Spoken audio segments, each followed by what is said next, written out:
lives that you want us to become, I believe the word is serious about.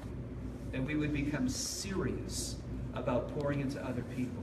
Our own lives become difficult to manage for ourselves. And so the thought of pouring into someone else is just thrown out the window. But God, I pray that you would bring a sense of strength and stability to every soul here, that we could be left standing with enough to give to someone else.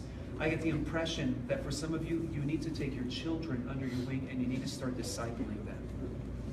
The impression of some of you, you need to take your parents under your wing and you need to start discipling them. Even if they're already Christians, there's always a great distance more to go. For some of you, it's a coworker. For some of you, it's a neighbor. That God, would you please show us these people we need to make long-term, steady, weekly investments in, honoring the command you gave us. Help us now in Jesus' name. Amen. Amen. Good sir, I see that you have a table back there, which a member of our own Brute Squad is manning handsomely there for you. Can you tell us what's that table about? Oh, well, the table's just a lot of information there. We have a little booklet with pictures and whatnot and statistics and facts about the ministry. And it's just, we could take you through about all there is to know if you sat down with us in that little book for a second. So, I like that. Yeah, that's good stuff. And you guys will obviously be here. We'll be here after service. There's also Hershey Kisses. In the little bowl. It's a nice bowl. It's a nice bowl. Yes, there's also little cards that you can sign out too, to just like, hey, I'm interested in knowing more. I'm interested in helping out somehow. I'm interested in supporting this. Okay. There's check boxes. I love check boxes. I love check boxes too. Folks, I encourage you to check out that table before you leave today. Now, if someone wanted to support you financially, whether it be making monthly contributions or a one-time gift today, this week, whenever, how could they do that? Well, they could go back to that table with the that table. stuff on it. Yes, and I will be at that table, and Libby will be at that table, and I'm sure a few other people will be at the table. Frank might be at the table. He might stop by. You never know who you might meet. And there are lots of options there. There's a website you could go to if you don't like talking to people you haven't talked to before, and you're like, I don't know, he looks weird, he's kind of weird. Student Venture RC for Riverside County.org. And then it's pretty intuitive. You click on the donate button or the give button, and then you give online. And it's pretty simple. Okay, and they'd have to find you on that My name is website? Ryan George. Ryan George. He has two first names, Ryan George, Ryan George, Ryan George. Ryan George. Ryan George, very good. My man, for the next 10, 15 minutes, I'd like to just give you the floor and ask you to do one thing for us. Would you inspire us? To put it simply, the Lord called me at the beginning of 2016 to step out of a place of extreme comfort where I was well provided for and to plant a church. It's been the most difficult challenge of my life, times 10. Times 10. Talking with people like you and hearing that you're in the same thick of it, that you're doing what the Lord calls you to do, and you're forced to rely on Him, even for your own financial means, on a weekly, if not daily basis, it's inspiring to me. Would you share with us how relying on God has come through to you in such a way that we would be inspired to rely on Him the same? All right, that's all you. Okay, so Jesus was approached by his disciples, and they asked him, Lord, teach us how to pray.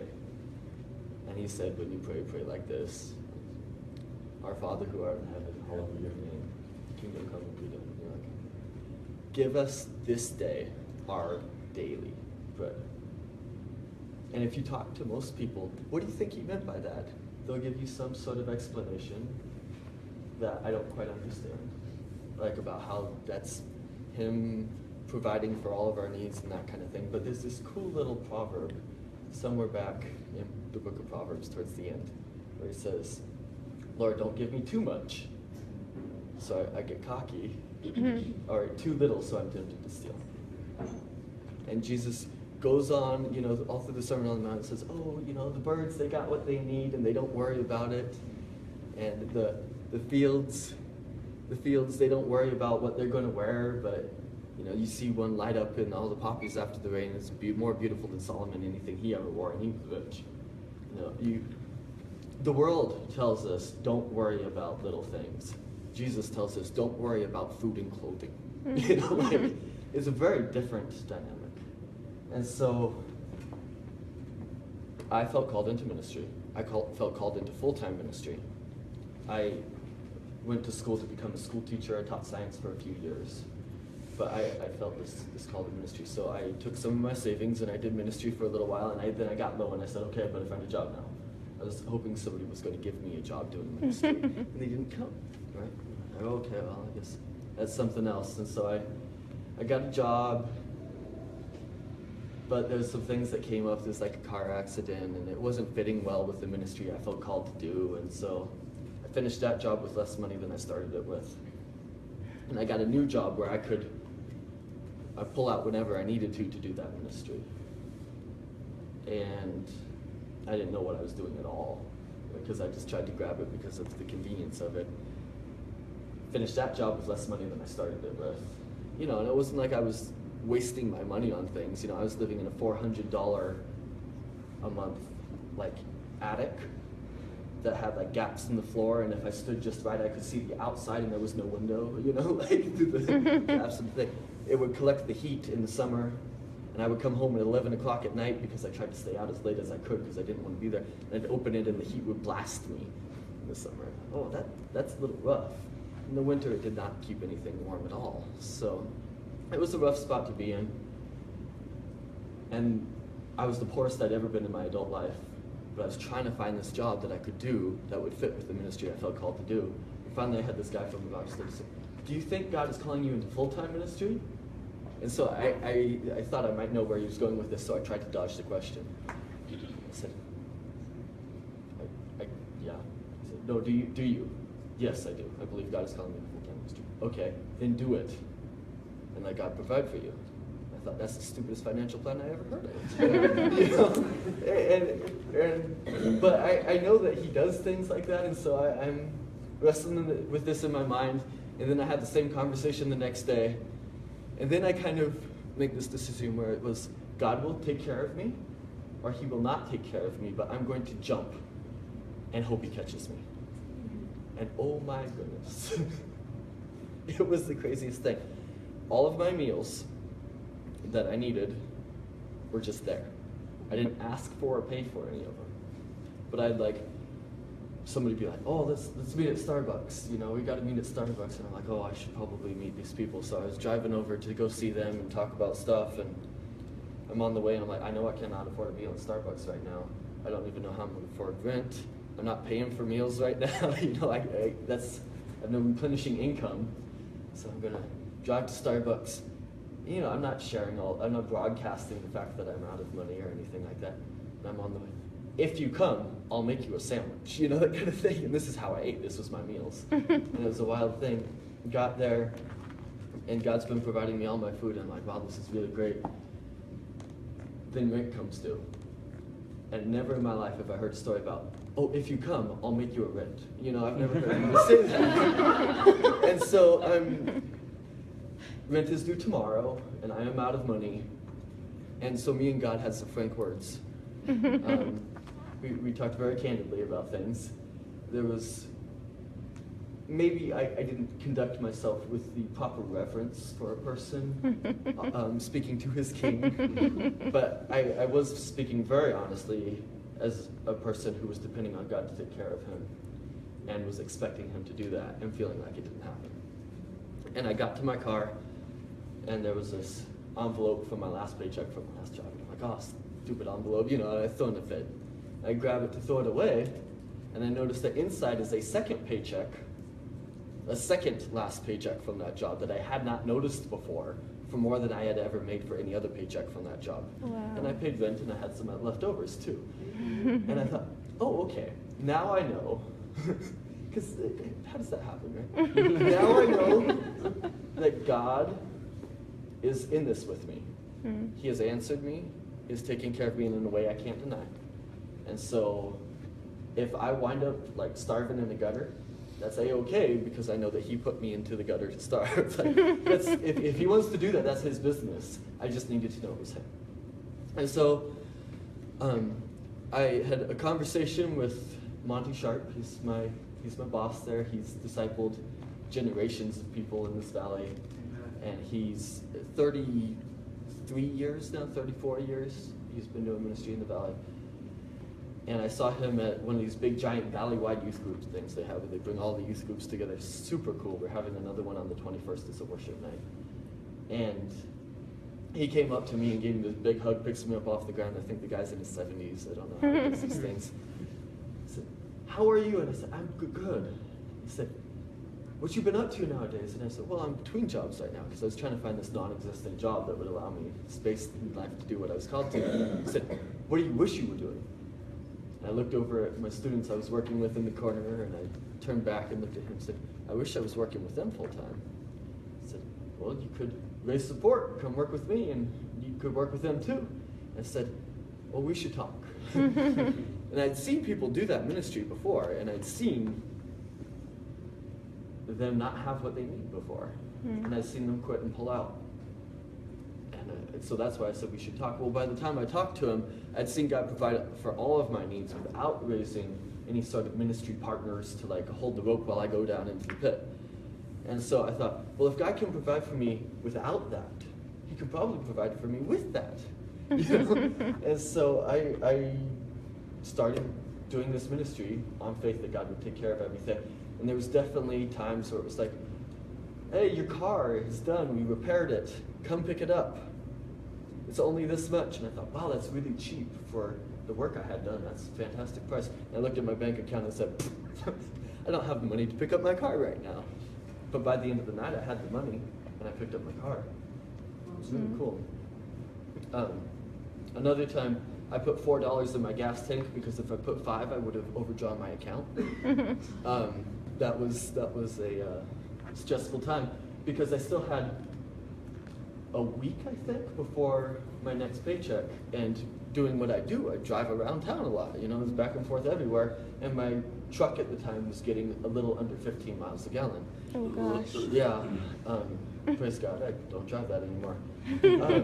But I put that last $4 into that truck, and by the time I made it home, I had to go by and take care of some stuff. By the time I made it home, I had the money I needed for the week, and when the check finally came, I didn't rush to deposit it because I had what I needed. And God has been faithful to take care of me, no matter how impossible the circumstance seems, every single time. I was the poorest I'd ever been in my adult life when I decided to start trusting him with stuff. And he's taking care of me. I'm in a better spot than I've been financially in a while. I don't understand that. But he is faithful. He's always faithful. My big inspiration for that, have you guys heard of George Mueller? Some of you, maybe some of you know. George Mueller was a German missionary to England, of all places, back in the 1800s. And he raised up multiple orphanages, like millions of dollars basically going through. He never had to ask for or pay for, like through a job, any of the things he did. He was faithful in prayer. And he was faithful to do what God was calling him to do. And God provided everything. And there's stories of like, we set the plates for the orphanage so that the kids can eat. And let's go ahead and pray and thank God for the meal. And we don't know where the meal's coming from. And by the time they're done praying, there's a knock on the door of, "Hey, I brought all this food so that the orphans can eat." Or I've heard stories about trucks breaking down, you know, and that kind of thing. That, "Oh, our freezers went bad and all this stuff is going to go bad unless you use it. Could you use that much, you know, frozen meat for anything?" Or whatever it is. And God is faithful to continue to provide for the people who trust in him. Yeah. And so part of the challenge of that is I've seen lots of people say, "Oh, God isn't providing for me. I keep trusting him to provide for me and he's not providing for me." But they trust him like this, like, "God, I only have this much left. You're going to provide for me, right?" But when you see God multiply things in the scriptures, like fishes and loaves, they multiply when they start going out. And God has called us to give. And that's not just an issue of like, "Oh, I'm calling you to give because it's a good thing to do." It's, I'm calling you to give because I'm calling you to trust me with your stuff. And you see even healings and stuff. He says, "Oh, go and do this and you'll be healed." It's our faith goes with our action. Our faith always goes with our action. And so there's a call for that. There's a call to say, "Hey God, I'm giving up for you." The widow in her mites, look at this woman, she gave up all she has to live on. God wasn't excited about that because he's like, now she won't have anything to live on, right? He's excited about that because he was trusting she was trusting him. And he can bless that. It's a beautiful thing. So that's not to say that if you give a bunch, you'll have so much money you won't know what to do with.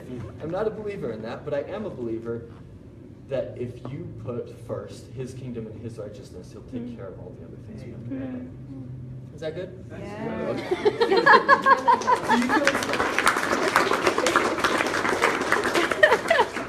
Best ending. This guy is the man. Can I say something real quick?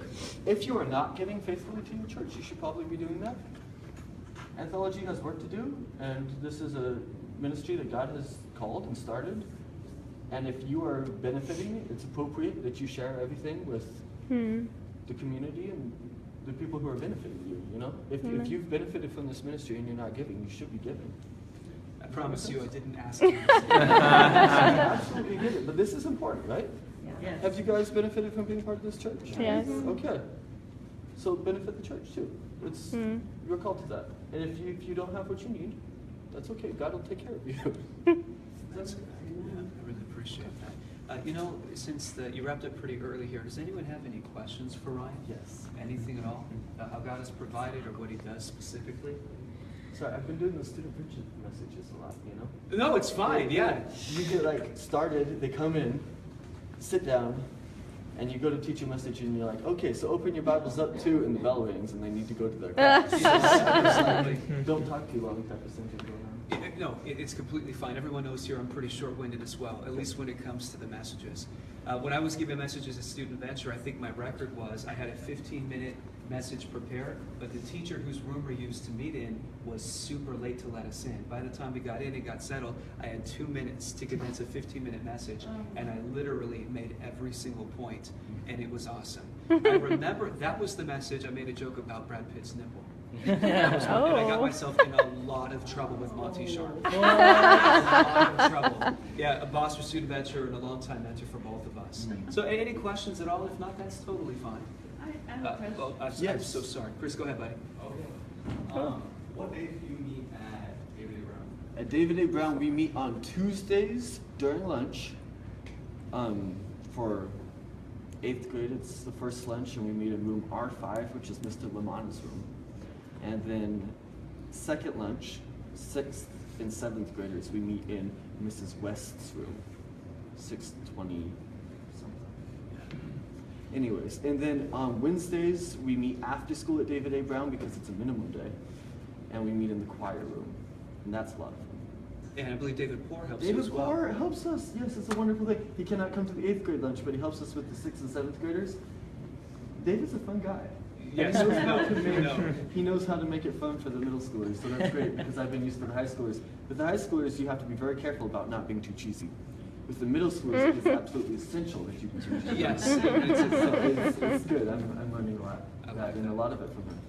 Amen. Amen. Cindy, how about you? Yeah, I was curious, is this Student Venture just locally in this valley? Or does it expand to Riverside? So area? we are in Elsinore and Menifee. There's some wonderful things going on in Menifee.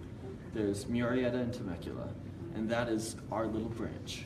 And we are the associate staff branch. Because Monty is so well respected, they've kind of done hey, you can do what seems good to you, and we will just take a step over here and say that wasn't us. And then a lot of that ends up really well. And so then it spreads to the rest of the ministry and the country. But throughout the rest of the country, it's referred to as Crew, and it's Crew High School, Crew Middle School, that kind of thing. Do you have people at Murrieta Valley and Preston Murrieta? Yep. And Yes. Murrieta Mesa? Yep. Yes, for all 3 of those. You do? Yes. Now, where can someone go to find out who they read at? So they have meetings there at all? They have meetings at all 3 of those high schools at lunches. I don't know too much beyond that. Is there a list or someone that they can call to find Doesn't out? Reggie lead one of those? Reggie leads one of those, and Ann leads one, right? The website will have all the information. Thank you. studentventurerc.org. And there's all sorts of great stuff on there. It's in a little bit of disrepair right now because they're transitioning over, but it still works. It won't like do anything weird to your computer. Nice. Yeah, you guys are represented, I believe, at every high school and junior high school in all 4 of those cities. There are a couple of junior highs that are missing every now and then, Okay. but we've been on all of them, and it's just an issue of, it's like whack-a-mole. Sometimes Yeah. the people you have on that campus are dropping out or rising up. With that said, there's a lot of people who this is their side thing. And I remember back in our, at the prime times, we'd have a room full of people for our staff meetings, and people like sitting on the stairs, and in the next room like cranking their neck and sitting on the floor and stuff. You don't have that anymore. When the recession hit, giving dropped. And when all of your people who are holding the rope while you go down into the pit are like, maybe one hand, or maybe I need to leave and let the other people hold the rope, you start to fall. And people start to panic, and they say, let me out of here. And so our staff is greatly depleted. And a lot of what we have right now are people who are pastors and youth pastors who are like, yeah, I can do a Bible study for 10 minutes on a campus once a week. And so you're not getting the leadership of the students developing, you're not getting the discipleship developing, and the students aren't becoming ministers. Because proper youth ministry is when youth do ministry. It's just the way it is. So. Amen. Okay. All right, well spoken. Well, let me pray for Ryan, and I'm going to ask the Lord to impress upon us if you would have us, that is you individually, give towards Ryan or Libby, whether it be ongoing or a one-time love offering today. They're going to be at the table right after service. You can visit them during worship if you'd like. Let's do our best just to be a blessing to these two. They've already made regular trips to come and love us here at Anthology, and hopefully we'll continue to do so in the future. Would you extend your hands towards Ryan, this symbolic act of faith? Father, we come before you now alongside Ryan and Libby. Libby, come on up here, would you? Come on up here. Lord, we come alongside you, with Ryan and Libby, and I ask, Father, that your spirit of blessing and generosity would not just rest upon them, but that it would be richly ingrained within them.